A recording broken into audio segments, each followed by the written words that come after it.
अस्सलाम वालेकुम।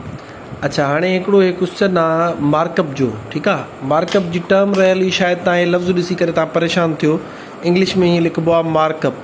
हाणे मार्कअप जो मतिलबु हूंदो आहे शरह सूद, ठीकु आहे।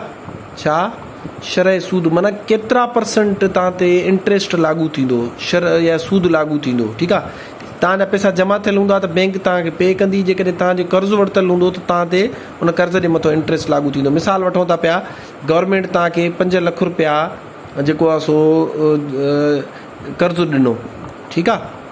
5 लख रुपया। हाणे ज़ाहिरी ॻाल्हि आहे गवर्नमेंट तव्हांखे फ्री में त न ॾींदी न, या बैंक जेका आहे उहा तव्हांखे फ्री में त न ॾींदी न। उन ते मिसाल तव्हांखे चए थी 12% पर एनम, ठीकु आहे। तव्हांखे छा लिखियलु हूंदो, मार्कअप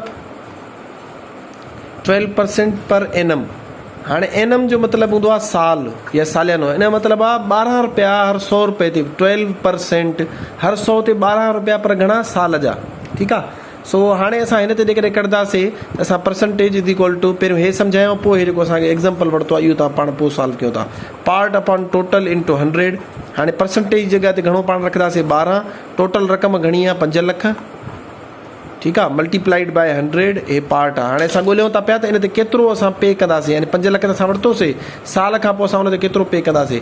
हाणे छा थींदो, हे असां 12 हिते रखंदासीं, हे 5 लख हेॾे मल्टीप्लाए कंदासीं, ज़ाहिरी ॻाल्हि आहे, ठीकु आहे। ऐं 100 सां ज़रब कंदासीं, 2 ज़ीरो कटिजी वेंदा, बाक़ी छा बचंदो, 5000 ज़रबिया 12। तव्हांखे ख़बर आहे सिर्फ़ु अंग अंग सां ज़रब थींदो आहे, ज़ीरो जी ज़रब न कबी आहे। 5 ॿारो 60 ऐं पोयों 3 ज़ीरो ॾेई छॾींदासीं, हे असांजो थी वेंदो 60,000। इन जो मतिलबु आहे जेकॾहिं तव्हां बैंक मां 5 लख रुपया लोन कढायो हुयो 12% पर एनम जे हिसाब सां, या शरह सूद जेका आहे उहा 12% हुई, त तव्हां ते 60,000 रुपयो जेको आहे सो उहो इंट्रस्ट लागू थींदो, या तव्हां एक्स्ट्रा पे कंदो।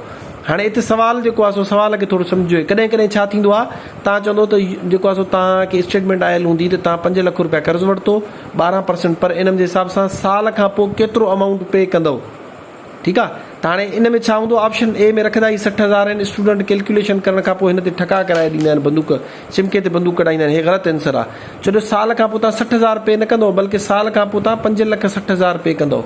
5 लख तव्हांखे बैंक मां तव्हां वरिता हुया, उहे 60,000 जेको मथां इंट्रस्ट लागू थी वियो। सो टोटल जेको amount you have to pay, total amount you have to pay ईअं लिखियलु हूंदो, ठीकु आहे। Total amount you have to pay is 5,60,000 rupees. हे त मथां इंट्रस्ट आहे। जेकॾहिं इहो चयलु हूंदो त how much interest you will pay, यानी उन जेके चयलु हूंदो त 5 लख तव्हां वरितो, उन ते तव्हां इंट्रस्ट या व्याज या शरह सूद या सूद केतिरो पे कंदो, त पोइ तव्हांजो हे ऑप्शन करेक्ट हूंदो। पर जेकॾहिं चवंदो if you have borrowed 500,000 या 5 lakh rupees from bank at markup of 12% per annum, how much total amount you will pay after 1 year। हाणे अहिड़ी कंडीशन में स्टेटमेंट असांखे सम्झणु ज़रूरी हूंदी आहे। जेकॾहिं असांखे चयलु हूंदो टोटल अमाउंट केतिरो पे कंदो, त 5 लख हे ऐं 60,000 हे, टोटल 5,60,000 पे कंदासीं, ऑप्शन हे करेक्ट थी वेंदो। जेकॾहिं चवंदो the amount of interest you will pay to bank is, त पोइ तव्हां हिनखे टिक कंदो, छो जो हिते सिर्फ़ु चए थो अमाउंट ऑफ इंट्रस्ट, यानी कि सूद जो या जेको आहे सो व्याज जो अमाउंट केतिरो आहे जेको तव्हां पे कंदो, पोइ तव्हां हिनखे टिक कंदो। आई होप तव्हांखे हिन जो डिफरेंस सम्झ में अची हूंदो त स्टूडेंट कैलकुलेशन बि सही करे वेंदा आहिनि, पर सही ऑप्शन खे टिक न करे सघंदा आहिनि। सो तव्हांखे इहो पाण ॾिसणो आहे त स्टेटमेंट में घुरियल छा आहे। हाणे अचूं था पिया हिन क्वेश्चन ते।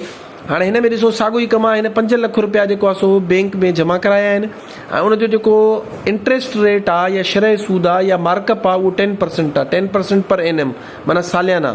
हाणे अच्छा हे वॾो इंपॉर्टेंट आहे, चए थो 2.5 साल जो मुद्दो आहे। ॾिसो 2 सॼा 1/2 माना इहो तव्हांखे मां सम्झायो आहे त 2.5 लिखो या 2 सॼा 1/2 लिखो, ॻाल्हि साॻी आहे। असल में छा आहिनि, 2.5 साल। हाणे असां पहिरियों साल जो कढंदासीं त साल जो केतिरो थींदो, 10% त सवलो कमु आहे, तव्हांखे मां ॿुधायां ज़ीरो हिकिड़ो हटाए छॾंदो, बाक़ी 5 लख हुया, हाणे 50,000 थी वेंदो। पर जेकॾहिं तव्हां हूअं बि कढो त तव्हांजो छा थींदो, पार्ट अपॉन टोटल इंटू 100। हाणे हिते छा रखंदो, 5, टोटल अमाउंट घणो रखंदो, 5 लख, ठीकु आहे। मल्टीप्लाइड बाय 100 हे पी। हाणे जेको आहे सो हे 5 इंटू हे जेको वंड में हुयो हेॾे अची ज़रब थी वेंदो, 500,000 डिवाइडेड बाय 100, हे 2 ज़ीरो हिन सां कटिजी वेंदा, बाक़ी छा बचंदो, 5 ज़रबिया, हे ॾिसो 5 ज़रबिया 1 2 3 ज़ीरो अथसि, 1 2 हे 3 ज़ीरो, हे 5 5 25, ठीकु आहे, हे 3 ज़ीरो अची वेंदसि। हाणे 25,000 थी वियो साल जो, ठीकु आहे। पर असांखे घणा साल चयल, 2.5 साल। ज़ाहिरी ॻाल्हि आहे, 1 साल 25,000 उन जा वधी वेंदा, वरी ॿिए साल 25,000 उन जा वधी वेंदा, ठीकु आहे। 3 साल वरी छो करे अधु साल आहे, 2.5 साल चयल आहे, 3 साल उन जा वधंदा 12,500, ईअं ई थींदो न, 12,000 सॉरी मां हिकिड़ो ज़ीरो वधारो ॾेई वियुमि 12,500 थी वेंदा। हाणे असांजो इन जो मतिलबु आहे 25,000 इहो थी वेंदो 50,000 ऐं 12,500 ॿिया मिलाईंदासीं 10,000 मिलाईंदासीं 60,000 माना हे 62,500 रुपया हिन जा वाधारा थी वेंदा। हाणे जेकॾहिं इहो चयलु हुजे त साल खां पोइ हुनजो केतिरो अमाउंट वधी वेंदो त तव्हां हिनखे टिक कंदो।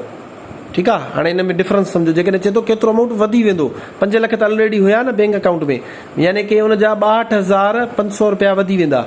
ठीकु आहे, ऐं जेकॾहिं चए थो त 2.5 सालनि खां पोइ टोटल अमाउंट केतिरो हूंदो बैंक अकाउंट में त 5 लख हिकिड़ा ऐं 62,500 ॿिया, यानी इहो थी वेंदो 5,62,500 रुपया। पोइ तव्हां हिनखे टिक कंदो।